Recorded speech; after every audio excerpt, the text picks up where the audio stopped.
Buenos días, hermanos. Buen día. Qué alegría, qué bendición, qué gozo volverlos a ver. Bueno, no los veo, pero yo sé que me están viendo. Y les pido, hermanos, que pongamos este tiempo en oración, y algo que quiero pedirte es que oremos por, eh, eh, por hermanos que han estado en una necesidad muy fuerte, laboral. He sabido de hermanos, hermanas. Tengo ahorita en mente nuestra hermana, si no me equivoco, Claudia Mata, que es una hermana que se congrega ya un tiempo con nosotros. Gracias a Dios podemos contar con su hermandad en esta iglesia, y está pasando por circunstancias difíciles en su trabajo y pedía oración, y hemos estado orando. En lo personal he estado orando por ella, por hermanos, hermanas que tienen circunstancias difíciles laborales, por toda esta cuestión del COVID. Pero sabemos que Dios es fiel, que Dios es nuestro proveedor, que Él es el que sustenta nuestras vidas. No que tendríamos que caer en afán, sino en confianza de que Él cumplirá sus promesas. Entonces te voy a pedir que tengamos un tiempo de oración por estas circunstancias que están pasando y que nos están impactando a todos, más sin embargo podemos contar con la fidelidad del Señor.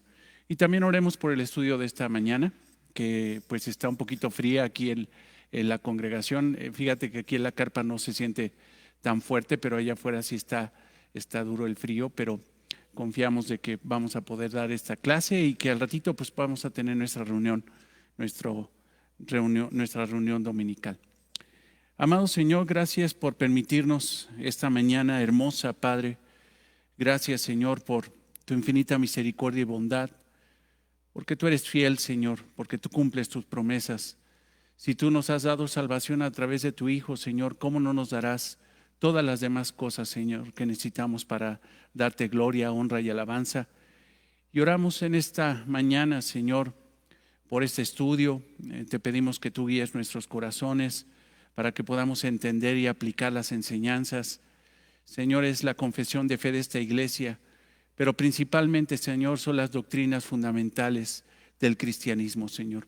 No estamos inventando nada, estamos reafirmando lo que tú has enseñado y lo que tú enseñas a través de tu palabra. Pero también, Señor, yendo al trono de gracia, Señor, reconociendo que tú escuchas a tus hijos, Señor, y que cuando nosotros pedimos, Señor, conforme a tu voluntad, tú harás, Señor. Te pedimos, Señor, por la vida de nuestros hermanos, Señor, por el sustento de nuestros hermanos que están en circunstancias difíciles. Señor, oramos por Claudia Mata, Señor, oramos por Toño, por Silvia, Señor, oramos por todos los hermanos y hermanas, Señor, por Hilary, Señor, te oramos por ella, oramos, Señor, por Alfonso Ríos, oramos, Señor, por Fernando, oramos, Señor, por todos nuestros hermanos, Señor, que están en circunstancias, Señor, difíciles, pero sin embargo esforzándonos, sabiendo, Señor, que Padre, tú bendices, Señor, al que se esfuerza, que tú bendices, Señor, al que se esfuerza en vivir, Señor, conforme a lo que tú quieres, obedeciendo tu palabra, Señor. Tú bendices a ellos, Señor. Sabemos, Padre, que podemos confiar y sabemos, Señor, que tú suplirás todas nuestras necesidades, Señor, que nosotros no dependemos de una empresa, que nosotros no dependemos, Señor, de un contrato, de un negocio, sino dependemos principalmente de ti, Señor. Y tú escoges, Señor, empresas, negocios, jefes, Señor, clientes, para bendecir nuestras vidas, Señor. Gracias, Padre, porque podemos contar con eso. Gracias, Señor, porque podemos estar en paz, tranquilos, esforzándonos, Señor, haciendo nuestra parte, pero sabemos, Señor, que tú, Señor, harás, Señor, y cumplirás tu voluntad en cada uno de nosotros, Señor. Que no caigamos en afán, en ansiedad, que no tengamos, Señor, incertidumbre del futuro, porque, Señor, en nuestro futuro, Señor, el día de mañana tú estarás operando y bendiciendo nuestras vidas. En eso, Señor, debemos de confiar. Gracias, Señor, por tu palabra y gracias por este tiempo de estudio. En el nombre de Cristo oramos. Amén. Bien, hermanos, pues te pido por favor si podemos ir a 1 Corintios 12. Y estábamos hablando el jueves precisamente acerca de la actitud que debe de haber en el creyente cuando ejerce sus dones espirituales para el crecimiento de la iglesia. La actitud es el amor. Pero quiero reafirmar contigo ciertos aspectos de los dones espirituales. Y en 1 Corintios 12, en el versículo 8, empieza ahí un listado de lo que son los dones espirituales. Recordemos, y no sé si tú has estudiado y en algún momento podremos estudiar de una forma más profunda ese pasaje de 1 Corintios 12, pero inicialmente en 1 Corintios 12, Pablo habla, por ejemplo, del versículo 1 al versículo 7, por ejemplo, habla del origen de los dones espirituales, que es el Espíritu Santo. Es un don espiritual, no es una habilidad empresarial, no es un don, o mejor dicho, una habilidad nata o una agilidad o alguna cuestión propia o secular de habilidad para poder hacer algo. No, es un don espiritual, es algo que no es del hombre, sino es del Espíritu Santo, es un don, es un regalo dado de parte de Dios. Después, en el versículo 8 al 11, viene la descripción de los dones espirituales. Del 8 al 11 viene la descripción de los dones espirituales y del 12 al 31 viene cómo se debe de dar ese servicio, ese don espiritual dentro de la iglesia a través de la unidad que debe de ejercer ese don o dar o generar ese don dentro de la iglesia. Y esto Pablo lo describe de una forma maravillosa a través de una alegoría, de una analogía, mejor dicho, del cuerpo humano. Entonces, aquí tenemos esos dones espirituales y en el versículo 8 de 1 Corintios 12, 8, habla de esos dones espirituales. Y ya los hemos visto, obviamente va a haber un momento donde lo podamos ver más a profundidad, pero dice que hay un don dado por el Espíritu de palabra de sabiduría, otro de palabra de ciencia, según el mismo Espíritu. En el versículo 9 dice que hay un don de fe. Más adelante dice que hay dones de sanidades, que hemos explicado que esos dones, lo que consideramos nosotros en base a la revelación bíblica, esos dones han cesado. Pero en su momento había dones de sanidades, Dios escogía hombres para poder dar sanidad, pero principalmente estos dones eran ejercidos para acreditar a los mensajeros del Evangelio y para que el Evangelio fuera escrito. Lo vamos a explicar de una mejor manera más adelante cuando veamos los distintivos de palabra abundante. En el versículo 10, otro don prodigioso, el don de milagros, que también está ligado con el don de sanidades, que consideramos que han cesado. Hay otro don, el de profecía, que es proclamar en público la palabra de Dios. Otro que es discernimiento de espíritus.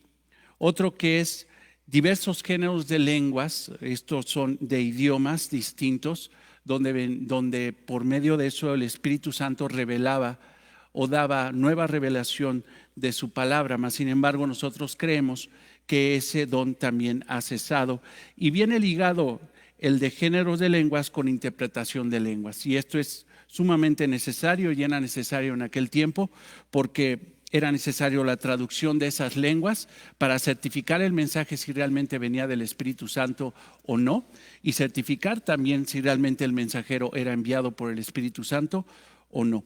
Pero te voy a pedir también que vayas a 1 de Pedro 4:10. 1 de Pedro 4:10. Y ahí tenemos más dones espirituales, porque no solamente los dones espirituales aparecen en 1 Corintios 12, sino también tenemos más listados en la palabra de Dios, pero son distintos.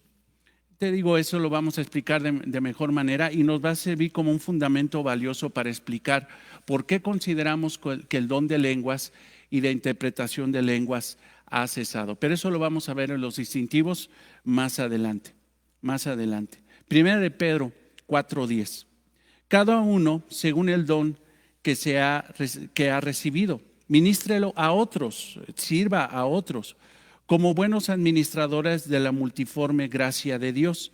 Si alguno habla, y ese es un don, eso se refiere al don de hablar la palabra de Dios, hable conforme a las palabras de Dios. Y eso es lo que certifica que realmente una persona tiene el don de hablar o el don de la profecía, por decirlo así, que habla conforme a las palabras de Dios. Ahí tenemos un don más que es similar a ese don de profecía que vemos en 1 Corintios 12. Si alguno ministra, y esto es un don de servicio, ministre conforme al poder que Dios da. Entonces tenemos otro don que es el don de servicio. Ese don puede ser muy diverso, puede ser ayudar por ejemplo, ahorita que estoy viendo a un hermano barrer aquí en la congregación, pues es ese don, el don, ahorita estoy viendo las sillas que ya tienen sus sobres, que tiene la separación, que huele aquí pues a limpio, que está sanitizado. Alguien lo hizo y es ese don de servicio, el don de ministrar. Dice que se debe ministrarse conforme al poder que Dios da. Si te das cuenta, es un don de Dios, no es una habilidad humana, para que en todo sea glorificado por Jesucristo, a quien pertenece la gloria, el imperio por los siglos de los siglos. Amén. Entonces, fíjate lo que está diciendo ahí. El que tiene el don de servicio debe de darlo conforme al poder que Dios da.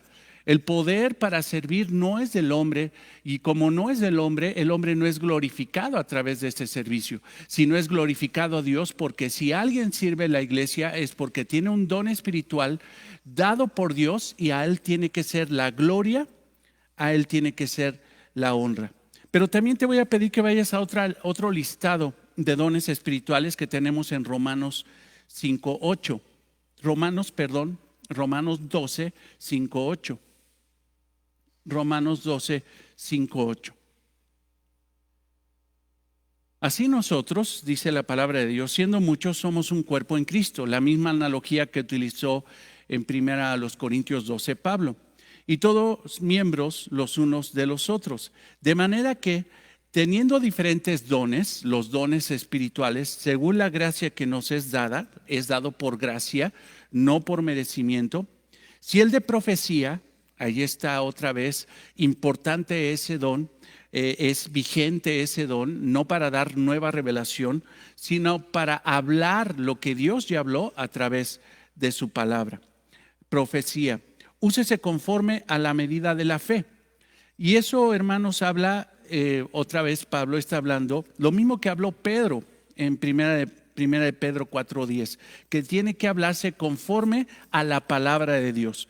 Y esto dice que el que profetiza, el que predica la palabra, el que enseña la palabra, debe de usarlo conforme a la medida de fe. Esto es, conforme al cuerpo doctrinal, conforme a la sana doctrina que enseña la palabra de Dios. Entonces, es importante que el que predica, el que enseña, lo enseñe conforme a la doctrina bíblica. Eso certifica realmente que la persona tiene un don.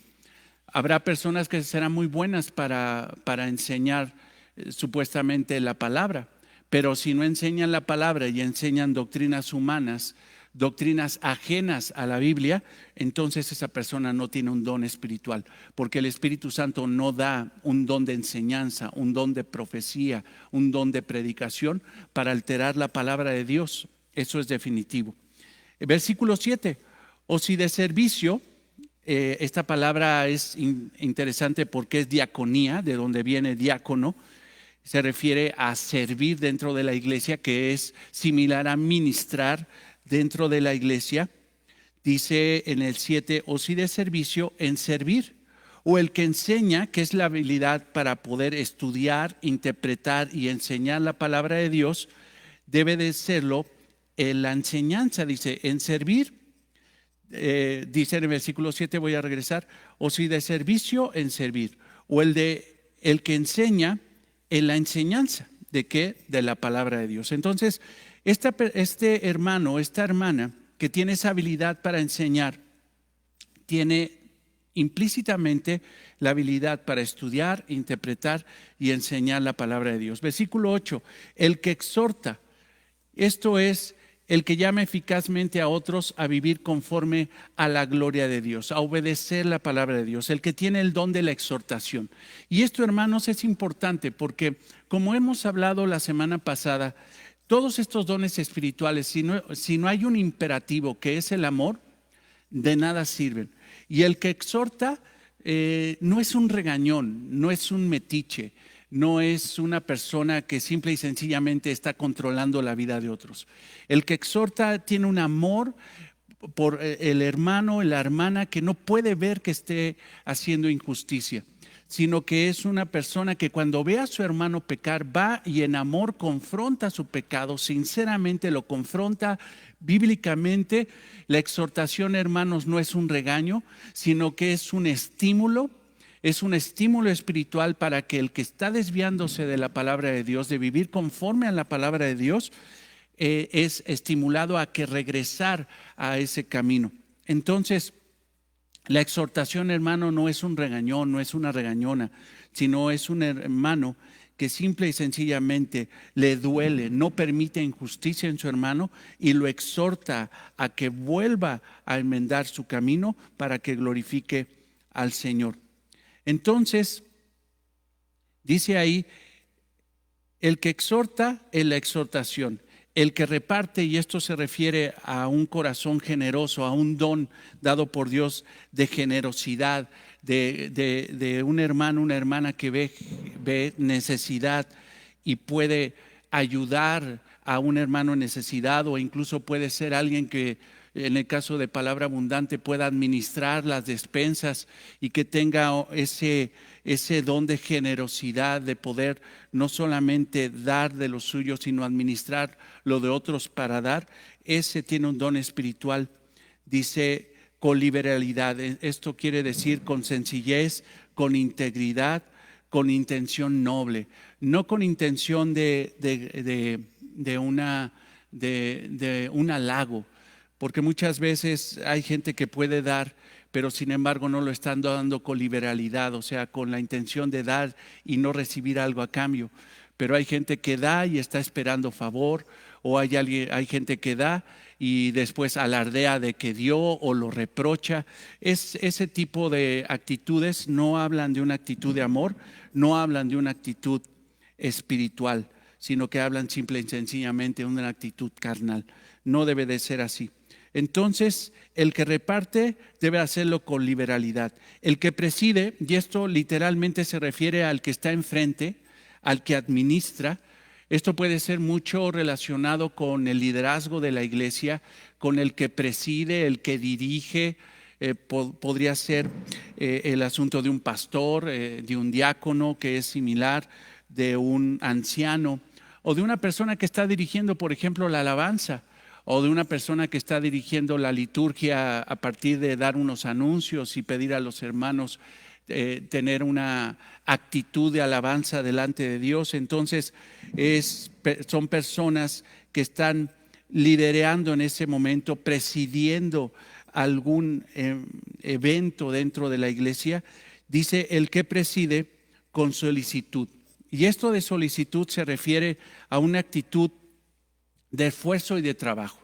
Esto es muy importante, hermanos, porque esto describe la actitud que debe tener un pastor. Un pastor, o el que pretende ser pastor, el que quiere presidir, el que tiene el don para presidir, debe de ser una persona que se esfuerce, debe ser una persona calificada por trabajador, por una persona trabajadora. Entonces, eso es sumamente importante.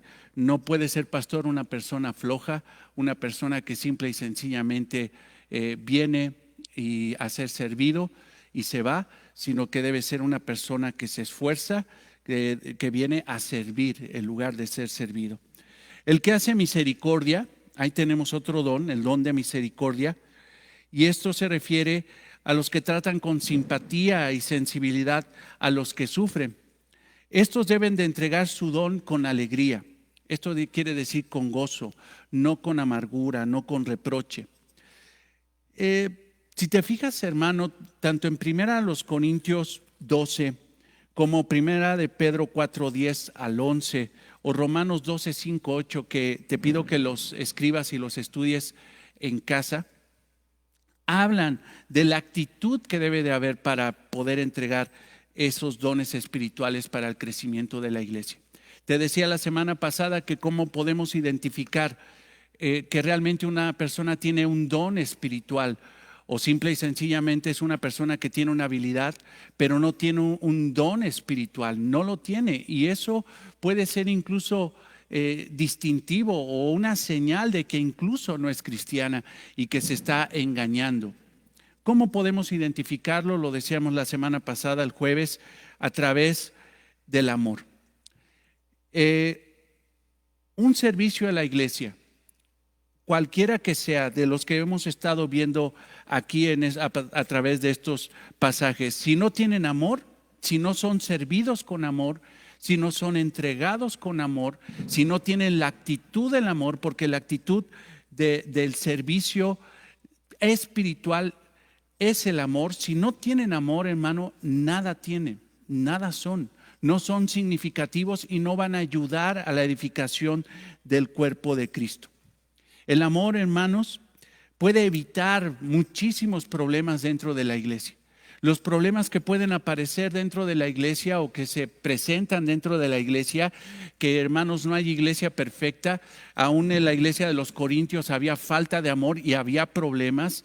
Hoy en las iglesias tenemos que aprender a amar a través de la obra de nuestro Señor Jesucristo, a través de la palabra de Dios, a través del llamado del Espíritu Santo.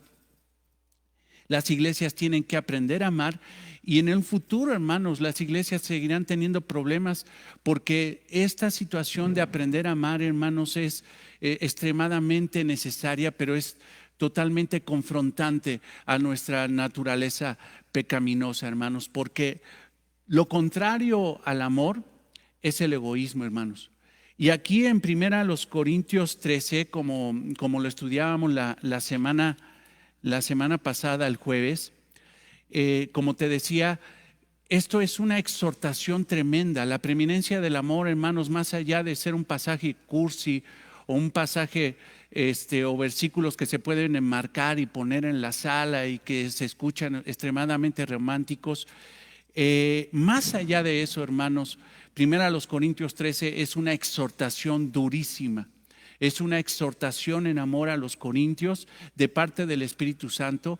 El Espíritu Santo lo puso en el corazón de Pablo para reprender, para exhortar a los corintios que se habían olvidado de ejercer los dones espirituales que el Espíritu les había dado. 1 Corintios 12, el origen de los dones espirituales es el Espíritu Santo.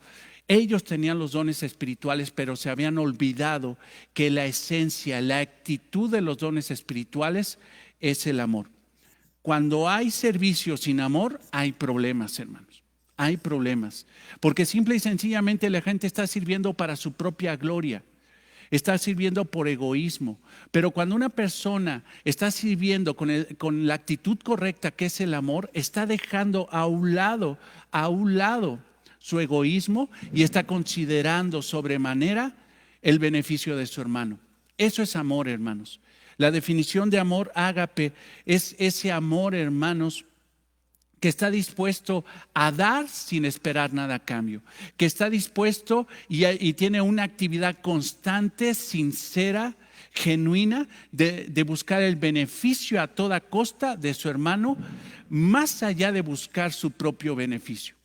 Eso es verdaderamente el amor. Obviamente, cuando falta esa actitud dentro de la iglesia, hermanos, hay grandes problemas dentro de la iglesia. Y de repente califican a la iglesia como una iglesia que no tiene amor. Y la realidad, hermanos, es de que a veces incluso esas personas, esos hermanos que hasta se retiran de las iglesias porque dicen en esa iglesia no hay amor, ni siquiera ellos pueden calificar realmente lo que es realmente, y lo digo otra vez, el amor. ¿Qué es el amor? Lo platicaba con Laila creo que ayer o el viernes. Ella me preguntaba, dice, bueno, en esencia, ¿qué es el amor? Pues el amor lo tenemos definido perfectamente bien en la preeminencia del amor. Lo tenemos ahí perfectamente definido del versículo 4 al versículo 7 de 1 Corintios 13. Te voy a pedir que vayas ahí para que podamos dar un repaso y podamos, si Dios nos lo permite, terminar este estudio el día de hoy acerca de lo que es el amor. Es definitivo, hermanos. Tenemos que conocer esto. El conocimiento, hermanos, realmente con amor, el conocimiento con amor edifica. Lo dijo el mismo apóstol Pablo. Debemos de tener conocimiento de la palabra. Y el resultado, hermanos, del conocimiento de la palabra, genuinamente espiritual, ese conocimiento espiritual de la palabra genera amor a Dios y al prójimo.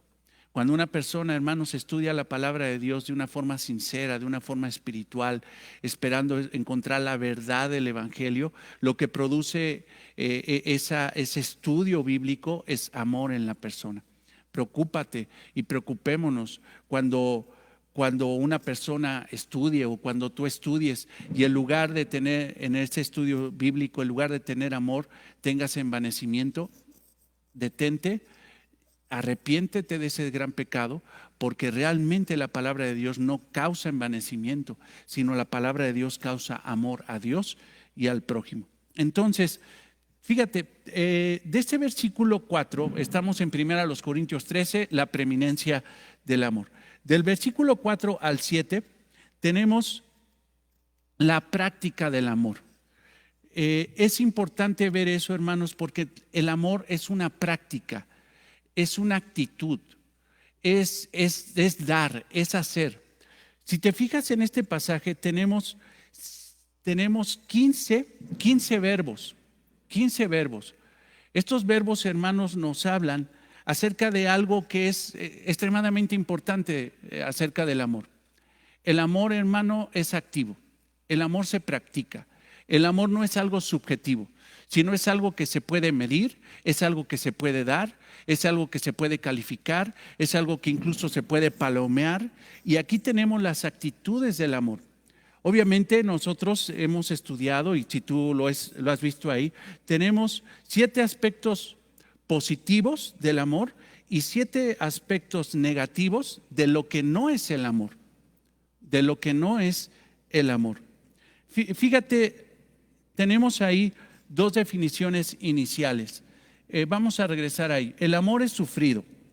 El amor es sufrido. Es el versículo 4. Ahí estás. Muy bien, dice que el amor es sufrido. Esto quiere decir que tiene paciencia, que aguanta, que cuando la persona tiene una ofensa de parte del hermano, en lugar de claudicar, en lugar de retirarse, en lugar de menospreciar, en lugar de alejarse, esa persona está dispuesta a aguantar, a tener paciencia. Te decía la semana pasada que el jueves que hay un libro maravilloso del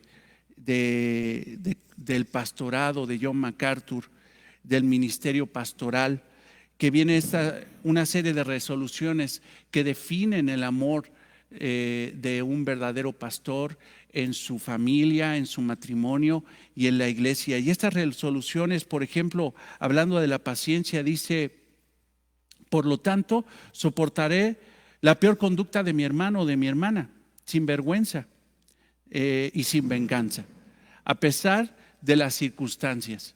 Entonces, el que tiene un amor genuino, el que tiene un amor ágape, está dispuesto a sufrir, a tener paciencia y a soportar la peor conducta que pueda tener un hermano o una hermana dentro de la iglesia. También dice que es benigno. Estamos hablando de estos aspectos positivos, de los 2 primeros, de 7 aspectos positivos que tiene el amor.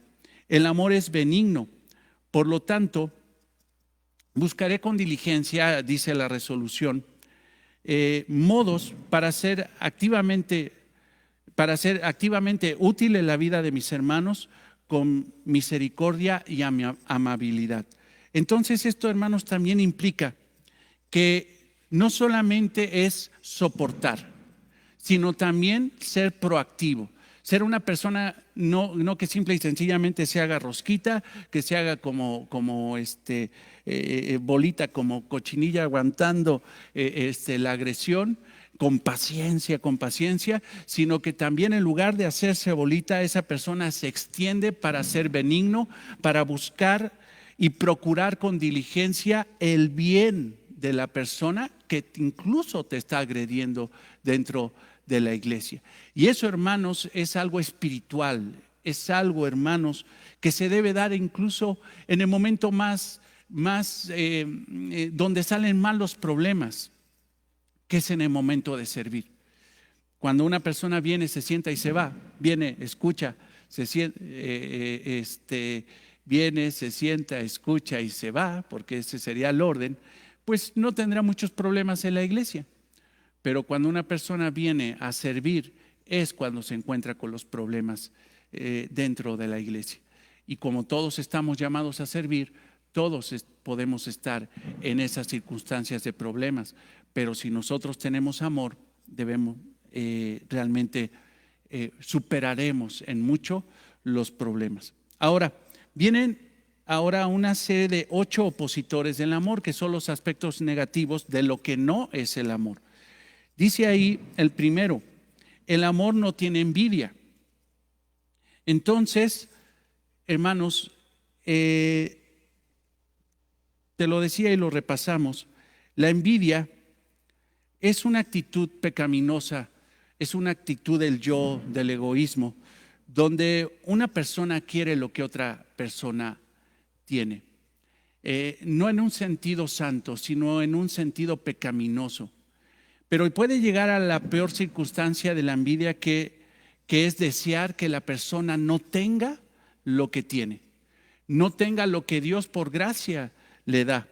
Entonces, cuando una persona manifiesta envidia, cuando una persona manifiesta enojo por los logros de otra persona, por lo que tiene otra persona, por los reconocimientos que tiene otra persona, esa persona está siendo egoísta, esa persona no está siendo amorosa y simple y sencillamente va a generar muchísimos problemas. Como lo hemos dicho, podría servir, pero si sirve teniendo envidia de los demás, realmente no tiene un don espiritual.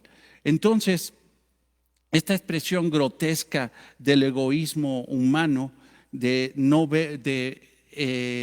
amargarse cuando ve la prosperidad de la persona, del prójimo, eso es algo que no debe de estar en el corazón de las personas. Entonces, por lo tanto, cuando tú veas la prosperidad, la estima y el honor de tu prójimo, alégrate junto con él, porque el Señor lo está bendiciendo. El amor no es presumido. Esto quiere decir no es jactancioso. Así lo dice, no es jactancioso. Los corintios alardeaban y se burlaban de la inferioridad de otros. Había debilidad en la iglesia, había hermanos jóvenes en la fe o inmaduros en la fe o tiernos en la fe, que apenas estaban entrando a la vida cristiana, que el Espíritu Santo los estaba integrando a la iglesia, mas sin embargo los hermanos más maduros, más conocedores de la palabra de Dios, en lugar de tener una actitud de sumisión, una actitud de ayuda, ellos se convirtieron en jactanciosos, en presumidos. Yo sí sé la palabra y tú no lo sabes. Tú eres un débil en la fe, que no conoces la libertad que hay en Cristo Jesús. Los corintios tomaron esa actitud y definitivamente es una actitud de egoísmo y no de amor. El amor no hace alarde de sus logros. La presunción es la otra cara de la envidia. La envidia es querer lo que otra persona tiene. La presunción es intentar hacer que los demás tengan envidia de lo que nosotros tenemos. Entonces, esa actitud, hermanos, no debe de estar dentro de la iglesia. Nosotros tenemos que evitar esa situación. Si tú quieres ver a una persona orgullosa, empieza a jactarse de grandes logros, de que yo ya tengo estudios, de que yo sí tengo esto, tengo dinero, mis hijos tienen carrera. Ese tipo de situaciones, hermano, No debe de ser. No hay nadie que sirva en esta iglesia como yo, no hay nadie que ofrende en esta iglesia como yo. Esta iglesia se sustenta por lo que yo doy. Ese tipo de actitudes, hermanos, simple y sencillamente no es un don de generosidad, como dice la palabra de Dios, sino simple y sencillamente es una obra de la carne y no tiene nada, nada útil para el reino de Dios ni para la edificación de la iglesia. Ese tipo de actitudes, en lugar de edificar a la iglesia, la destruyen. Por lo tanto, no traeré la atención de mis hermanos para mi persona. Eso es sumamente importante. Cuando tú sirvas, hermano, no es para que los otros te vean, sino que es para que tu hermano vea tu servicio, no para que vea tu persona, sino que para que vea tu servicio que con amor tú das para la edificación del cuerpo de Cristo, para hacer madurar a la iglesia. No es alardear de lo que tiene uno para ser evidente, sino simple y sencillamente humillarse, servir para que todos tengan ese beneficio. El amor no se envanece. Los corintios se creían perfectos, se envanecieron, creían que lo que tenían era por logro humano, pero se les olvidó que lo que tenían era de parte de Dios. Tú lo viste incluso en ese pasaje que leímos en Romanos 12, 5, 8, incluso en 1 de Pedro 4, 10, 11, donde dice, si hay ese don es para la gloria de Dios y no para la gloria del hombre. Cuando hay envanecimiento, la gente se cree perfecta, se cree madura, se cree mejor que los demás. Y definitivamente, hermanos, en esa posición de altura, de orgullo, en esa posición supuesta de superioridad, simple y sencillamente están mostrando una inferioridad espiritual impresionante, una inmadurez espiritual impresionante. Te das cuenta, hermanos, que la preeminencia del amor no es algo cursi, sino es algo bien duro que ataca el egoísmo que todos tenemos, porque todos luchamos con el egoísmo. En una ocasión una persona me decía, es que tú eres una persona egoísta.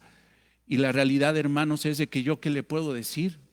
Decirle que no sería pecar, porque todos somos pecadores y si decimos que no, hacemos a Dios mentiroso.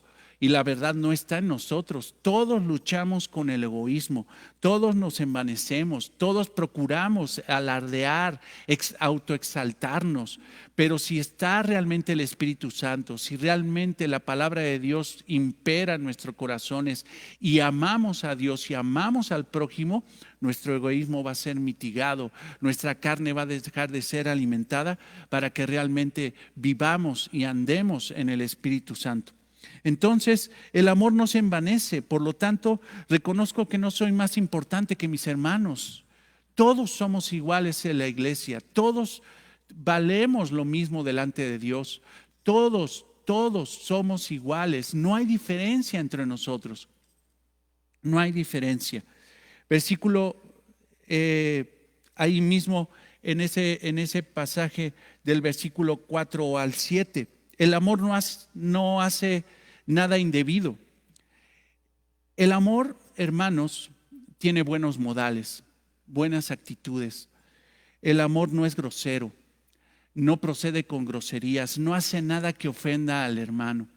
Y muchas veces nosotros decimos que pues así me educaron, así me enseñaron desde chiquito. ¿Qué tiene de malo que yo, por decirlo así, situaciones de actitudes que probablemente la gente no considera pecado, ¿no? Como tronar la boca cuando come o sentarse mal. Yo me acuerdo que en una ocasión, y te lo voy a decir, en la iglesia donde estábamos, si algo, porque hay muchas cosas malas que no tenemos que imitar de la iglesia donde estábamos, pero hay ciertas cosas buenas que son imitables. Y yo recuerdo que estaba yo en una clase, tomando una clase, y apenas tenía yo un año en la iglesia, y estaba yo sentado de una forma inapropiada en una clase. Ya sabrás, sentado con los pies estirados, muy a mis anchas. Y recuerdo que la persona que estaba dando la clase me vio y fue directamente a mí y me dijo, ¿sabes qué? Siéntate bien, siéntate bien.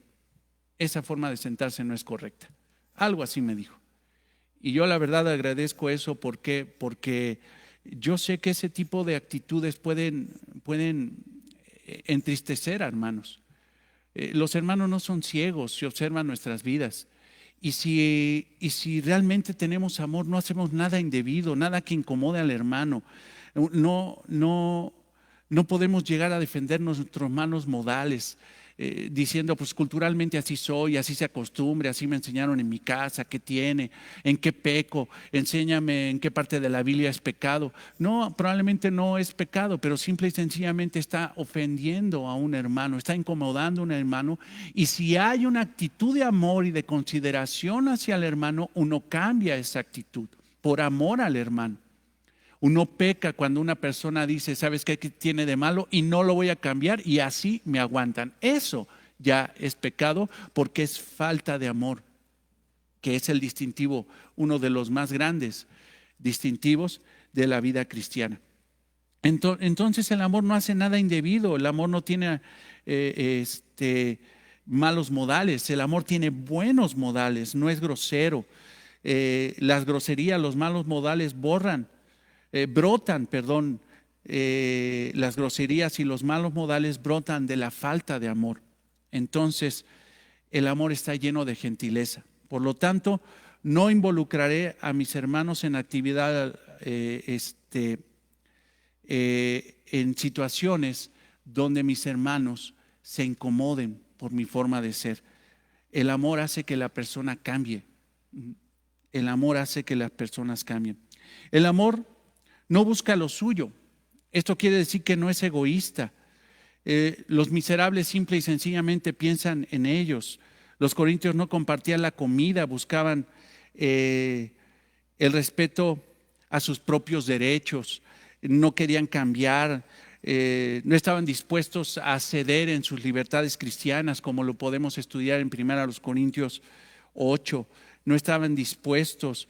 Ellos buscaban simple y sencillamente los mejores dones espirituales, los más visibles. O sea, simple y sencillamente nada más estaban buscando dentro de la iglesia un punto donde ellos puedan ser exhibidos de una forma egoísta, no les importa.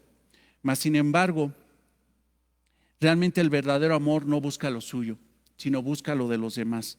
Por lo tanto, mi orientación será hacia mis hermanos y nunca para mí, nunca para mí. El amor no se irrita. Esto quiere decir que no se enoja. Esa palabra irrita es paroxino, que es una convulsión o un arrebato repentino de emoción o acción. Entonces, el que no tiene amor es reactivo. En cuanto le hacen algo, agrede. En cuanto le hacen algo, se enoja. En cuanto le hacen algo, se amarga. En cuanto le hacen algo, busca vengarse, busca la venganza. Pero sin embargo, el amor nos protege contra esos arrebatos de enojo. Todos, hermanos, nos podemos enojar, pero realmente el que ama, el que tiene un don espiritual, el que tiene un llamado a servir, en el momento de que estás sirviendo y recibe agresión, porque créeme, hermano, que en el momento de que sirvas vas a recibir agresión. Y hermano, no esperamos, hermana, que sea de hermanos maduros dentro de la iglesia. Eso no lo esperamos. Pero sí hay gente, hermanos, que se está integrando a la iglesia, que están aprendiendo a amar, que están siendo ministrados por el Espíritu Santo, por el Evangelio. Eso va a provocar un corazón correcto. Pero en lo que van madurando, van a ser groseros, van a ser incluso personas que van a provocar a ira a otros. Mas sin embargo, el maduro espiritual, la madura espiritual, la que tiene realmente un don espiritual, en el momento de que lo agredan, él va a buscar con sumisión, en lugar de la venganza, va a buscar el amor, la bendición. Orar incluso por esa persona, buscar el beneficio de esa persona, humillarse delante de esa persona para mostrar realmente que es un hijo de Dios, una hija de Dios. Entonces, el amor nos protege contra esos arranques de enojo. El amor no se deja provocar. El amor, en el momento de la ofensa, no se amarga ni responde con enojo, sino responde con bendición. Entonces, por lo tanto, hermanos, no emplearé la ira para solucionar las dificultades entre mis hermanos. Si voy a utilizar la ira para resolver las dificultades, los problemas dentro de los hermanos, la palabra áspera hace subir el furor. No hay forma.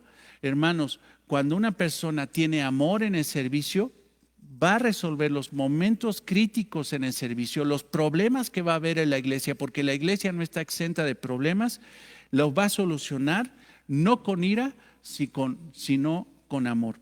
Esa debe de ser la actitud. El amor no guarda rencor. Esta palabra rencor es un término griego que se refiere como un término contable, como un término donde uno puede ver a una persona que está contabilizando en una especie de libreta todas las ofensas que la persona o que el hermano dentro de la iglesia le ha hecho, para que en el momento del enojo se los aviente en la cara. Ahí te va, ¿no?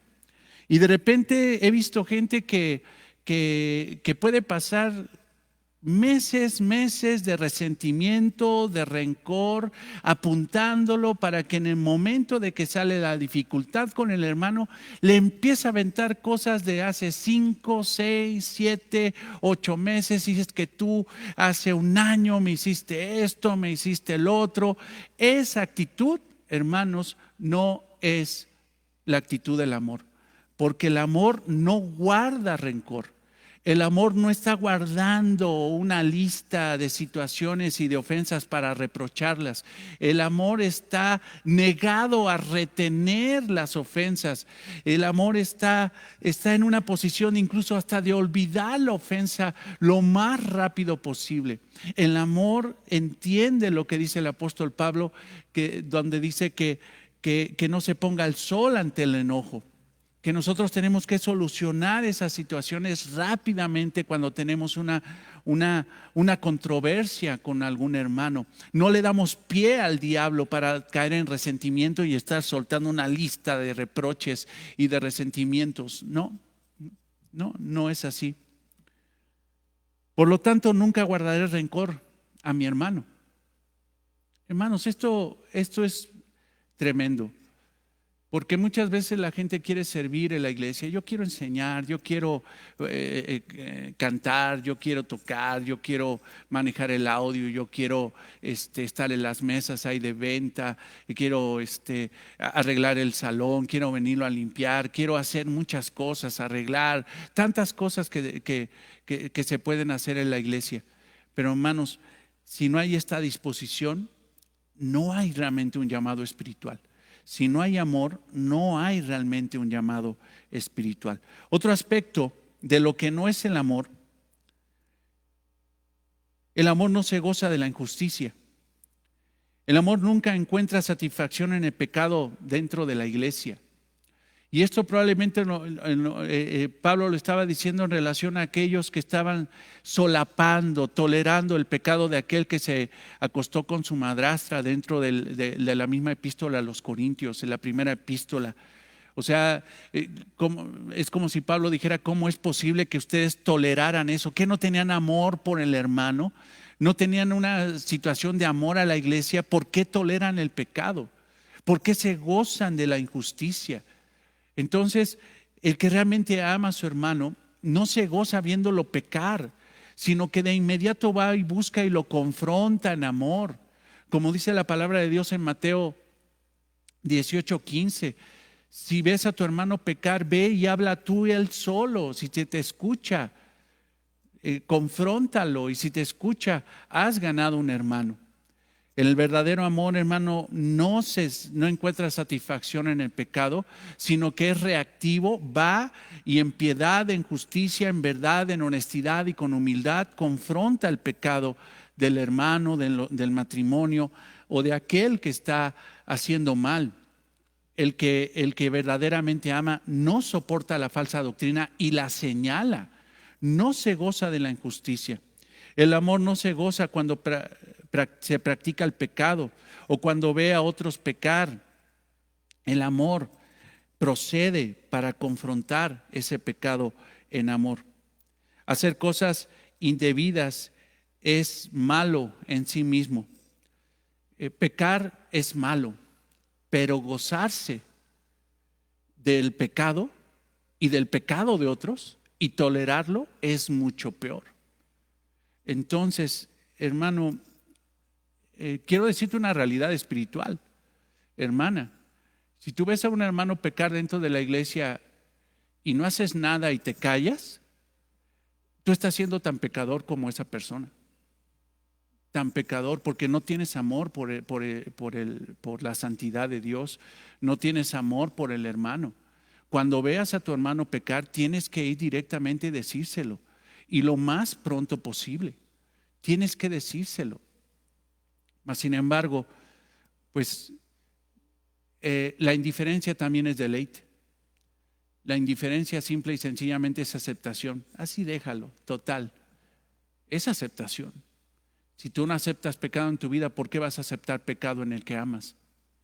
No es posible eso. Por lo tanto, nunca me deleitaré en la conducta injusta de mi hermano, ni me uniré en tal expresión. No me deleito en tu pecado, hermano, y te lo digo. Ni me uno a él, ni me uno. Y una forma de unirse al pecado del hermano es guardar silencio cuando lo ves pecar. Eso es tremendo, hermanos. Eso es tremendo. Después de esto, hermanos, tenemos ahí una serie de 5 aspectos del verdadero amor. O sea, ya vimos 2 anteriormente, que era el amor es sufrido, el amor es benigno, pero ahora vemos otros 5 aspectos que complementan la enseñanza de Pablo a los Corintios. Versículo 6 de 1 a los Corintios 13, versículo 6. No se goza de la injusticia, mas se goza de la verdad. Todo lo sufre, todo lo cree, todo lo espera, todo lo soporta. Entonces el amor se goza de la verdad, que esto es contraposición a la injusticia. El amor se goza de la verdad. No habla simplemente de la verdad objetiva, sino de la verdad de Dios, de la verdad escrita en la palabra de Dios. Entonces, la única forma que podemos nosotros ser conducidos en verdad, la única forma de que realmente sabemos que estamos viviendo para la gloria del Señor es cuando nosotros guardamos los mandamientos de Dios. Hay gente, hermano, que simple y sencillamente lee la Biblia y la cuestiona. Ay, también esto está mal, o sea, ya todo es pecado, pero ¿por qué? O sea, ya no voy a leer la Biblia. Ese tipo de corazón, hermano, simple y sencillamente no tiene amor a la palabra. Pero cuando lee la Biblia, cuando ve los preceptos de Dios, los mandamientos de Dios, la ley de Dios, esa persona se goza de la verdad de la palabra e incluso puede orar y decir: Señor, ¿por qué no tengo un corazón conforme al que tú pides para que yo pueda vivir tus benditos estatutos y mandamientos? Ve la palabra y se goza de la verdad y no se amarga por ver la verdad de Dios. Entonces, hermanos, debemos de gozarnos en la verdad de las Escrituras. Por lo tanto, tendré gran gozo cuando la verdad prevalezca en la vida de mi hermano. Cuando yo vea a un hermano pecar, tengo que ir a decirle que está mal. Cuando vea a un hermano que está viviendo la verdad y en santidad, tengo que ir al hermano a decirle: gloria a Dios por lo que Dios está haciendo contigo. Hermano, yo sé que la obra es de Cristo, mas sin embargo le doy gracias a Dios y te felicito. Le doy gracias a Dios por tu vida, porque tú, hermano, estás viviendo en santidad. Porque podríamos ser muy buenos para ir a ver lo malo de los otros, pero también, hermanos, tenemos que ser buenos para ir a felicitar, exhortar y darle gloria a Dios, porque vemos que alguien está caminando en rectitud. ¿Cuántas veces hemos visto cosas buenas en los hermanos y no los callamos? No. Cuando veas a un hermano que está haciendo bien su servicio, acércate y dale gracias. Cuando veas que un hermano te ministró el alabanza, cuando veas que ese piano, esa canción, ese canto, esa voz que te guió para adorar al Señor realmente fue efectivo, dale gracias a Dios y dale gracias al hermano. Cuando veas eso, esa virtud en el hermano, cuando veas cómo la gracia del Señor opera a través de un don espiritual, dale gracias a Dios y dale gracias al hermano. Y obviamente, hermanos, debemos de tener una actitud humilde para reconocer que eso, hermano, es para la gloria de Dios, para la gloria de Dios. Dale gracias a un hermano por lo que hace la iglesia, no es malo, no es malo. Siempre y cuando tú tengas en tu mente que lo que Él está haciendo es por la gracia del Señor, no por Él mismo. Pero sin embargo debemos de ser sinceros, humildes y debemos de ver la virtud de los demás. Bien, el amor todo lo sufre. Es otro aspecto positivo de ¿cómo se llama? Del verdadero amor. El amor todo lo sufre. Esto es cubrir, soportar y por tanto proteger. Sufre. No se refiere, hermanos, a una cuestión de sufrimiento tipo Libertad Lamarque, como de repente te he dicho, ¿no? Sino que es realmente una capacidad de cubrir las deficiencias de otro. No es solapar el pecado de las personas, porque eso iría en contra de lo que está diciendo la palabra de Dios. El amor no se goza de la injusticia, tapar el pecado. No, simple y sencillamente se refiere a que cuando tú ves a tu hermano pecar, cuando tú ves una situación así, tú vas y lo confrontas, pero tú, hermano, no divulgas su pecado, no agarras eso como ocasión para chismear y decir, ¿sabes qué? Tal persona está pecando, o de repente, en lugar de ir a confrontarlo directamente, te reúnes fuera de la iglesia con otros hermanos para estar hablando mal de ese hermano y exhibir su pecado. Eso, hermanos, es falta de amor.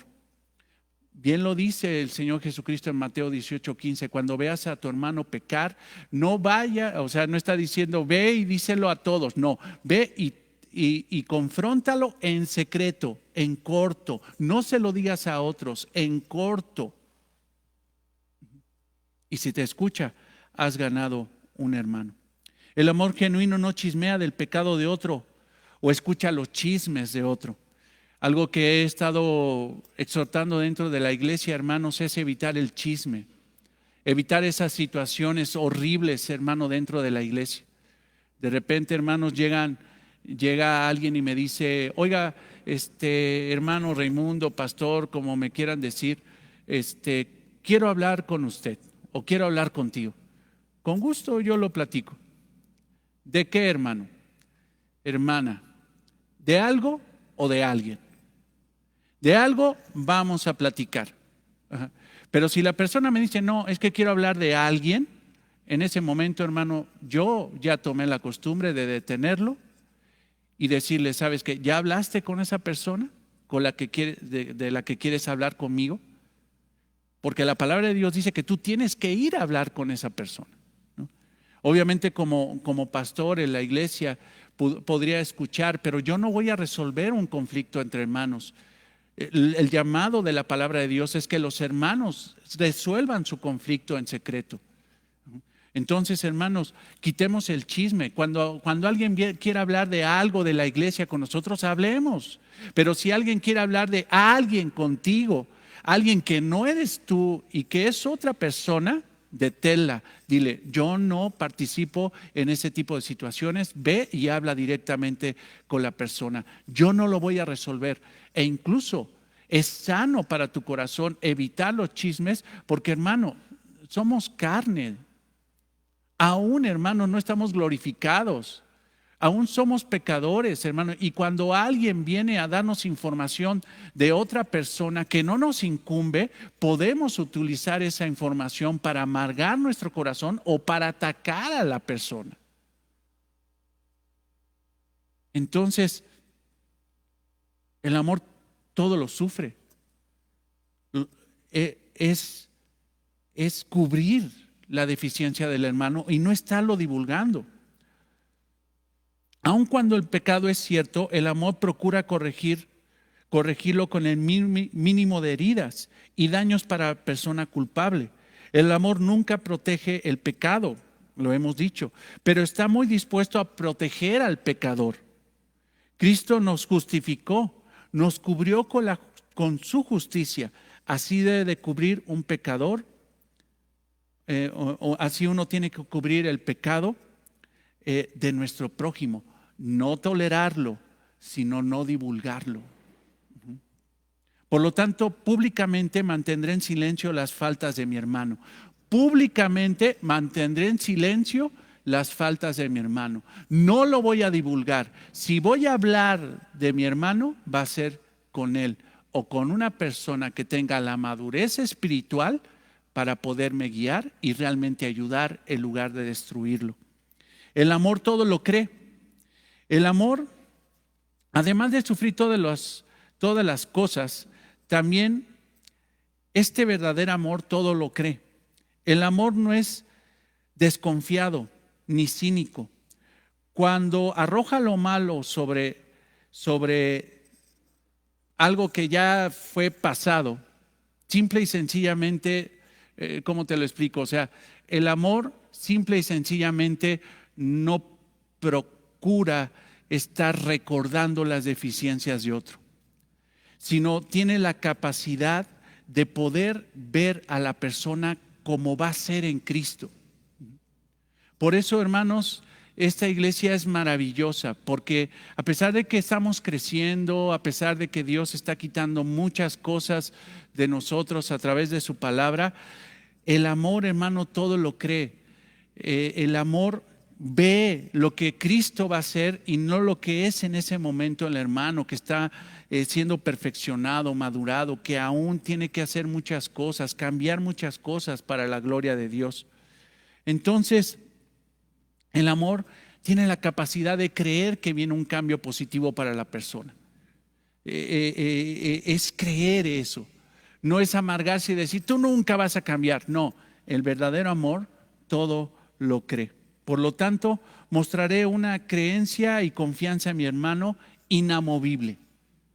Yo sé que Dios te va a perfeccionar.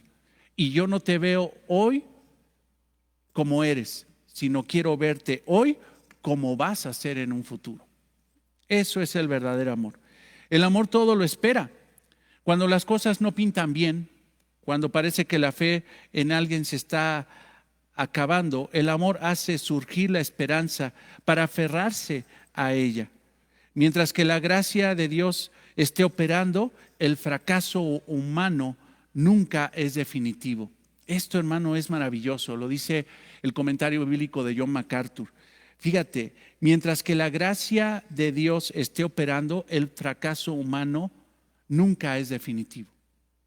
Entonces, hermanos, si en esta iglesia está operando la gracia del Señor, porque eso definitivamente, hermanos, está operando, el fracaso humano, hermanos, los errores que podemos cometer como humanos, simple y sencillamente nunca van a ser definitivos. Mientras que se predique la palabra de Dios en esta iglesia, hay esperanza de cambio. Si en esta iglesia, hermano, no se predicara la palabra de Dios, no tenemos ninguna esperanza de cambio, porque lo único que puede limpiar nuestros corazones, transformar nuestras vidas para la gloria del Señor, es la palabra de Dios. Por lo tanto, esperaré la victoria futura con confianza en la vida de mi hermano. O sea, va a haber una victoria futura, con confianza en la vida de mi hermano. A pesar de las imperfecciones actuales, yo veré la victoria futura, porque esa victoria es segura, es en Cristo. El amor todo lo soporta. Esto se traduce como paciencia. Es un término del ejército para defender una causa a toda costa. O sea, ¿sabes qué? Lo soporto y defiendo esta causa a toda costa. Yo estoy con mis hermanos, yo estoy con esta iglesia y la defiendo a toda costa, porque el amor todo lo soporta. Los soldados deben de soportar toda prueba, sufrimiento y privación a fin de mantenerse firmes. El amor se aferra fuertemente a lo que ama. Y si nosotros amamos esta iglesia, porque muchos los he oído, ¿sabes que yo amo esta iglesia? Tenemos que aferrarnos a ella. Tenemos que aferrarnos a ella. y estar con ella en las buenas y en las malas. Por tanto, sobreviviré a todo asalto de Satanás por romper la unidad con mi hermano y la iglesia. Esa es la actitud. Bien, hermanos, pues qué confrontación tan fuerte hacia nuestro egoísmo. Si tú realmente tienes un don espiritual, tú lo tienes que ejercer dentro de la iglesia. Pero una forma contundente para ver si realmente tienes un don del Espíritu Santo para servir a la iglesia, para edificar a la iglesia, es que ese don, esos dones son entregados con amor. El amor, hermano, edifica, pero el egoísmo destruye. Debemos de entender eso, hermanos.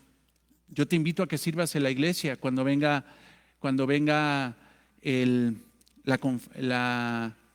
la membresía, cuando nosotros terminemos la confesión de fe y los distintivos. Vendrá un momento maravilloso, hermanos, donde formalicemos la membresía de la iglesia. Y ahí se te va a invitar a servir y tú vas a poner ahí en dónde quieres servir. Pero seguramente en ese formulario, hermanos, va a venir esta cita de primera a los Corintios 13, la preeminencia del amor. Si realmente estás dispuesto a hacer todo eso cuando sirves, hermanos, realmente tienes un llamado espiritual. En el momento de ejercer tu don, va a ser difícil, hermanos. ¿Por qué no dejamos de ser humanos? No dejamos de ser pecadores. No somos una iglesia perfecta. Ninguna iglesia en el planeta es perfecta. Todas las iglesias tienen problemas, pero la única forma de evitar problemas severos y de sobrepasar a los problemas es el amor, hermanos. Es el amor.